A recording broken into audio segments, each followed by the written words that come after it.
Assalamualaikum warahmatullahi wabarakatuh. Saya Hilda Rahma Safira dari SMA Negeri 1 Dempet. Pada kesempatan debat bahasa Indonesia kali ini, saya akan menyampaikan mosi tentang kebijakan impor Indonesia memberikan dampak buruk bagi produksi massal. Baik, pertama-tama saya akan menyampaikan pengertian dari apa itu impor, apa itu produksi, dan apa itu massal. Menurut Kamus Besar Bahasa Indonesia (KBBI), impor adalah pemasukan barang dan sebagainya dari luar negeri. Produksi adalah proses mengeluarkan hasil. Massal adalah dalam jumlah yang banyak sekali.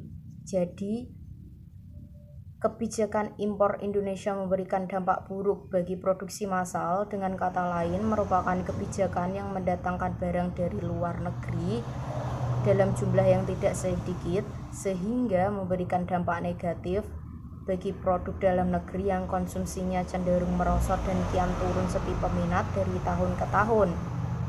Saya akan menyampaikan argumen saya bahwa apa yang terjadi seandainya negara terus-menerus mengimpor barang dari luar negeri, apakah akan memberikan dampak positif atau justru sebaliknya? Baik, kebijakan mengimpor barang dari luar negeri bisa juga memberikan dampak positif dan dampak negatif bagi perekonomian dan produksi massal.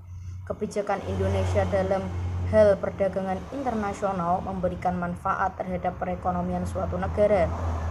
Namun, dalam proses tersebut selalu dihadapkan pada dinamika realistis, yaitu adanya upaya-upaya untuk memperhambat proses perdagangan internasional tersebut berupa tarif dan non-tarif.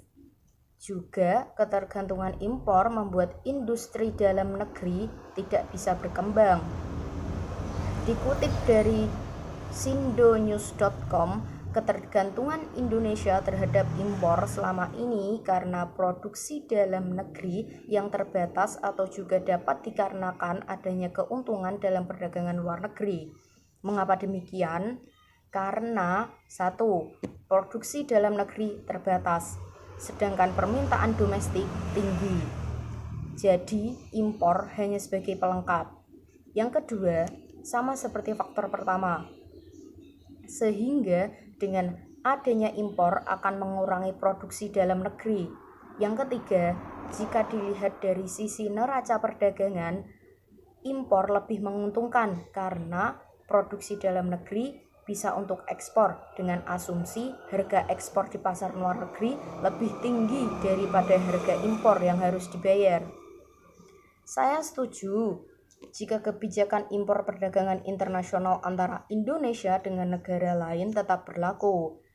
Memang benar memberikan dampak buruk bagi produksi massal, namun biar bagaimanapun suatu negara tidak bisa memproduksi suatu barang dengan sendirinya tanpa adanya perdagangan internasional untuk memenuhi kebutuhan sehari-hari dengan segala sumber daya alam yang terbatas.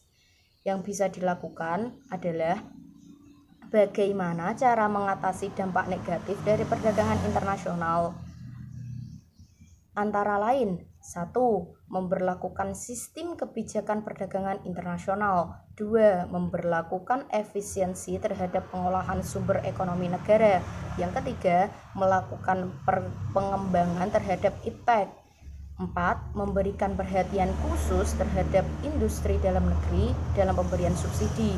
Dan yang terakhir, yaitu mengikutsertakan negara untuk melakukan kerjasama ekonomi internasional. However, we must be prepared to face the currents of globalization in today's modern era, both in the field of international trade and others.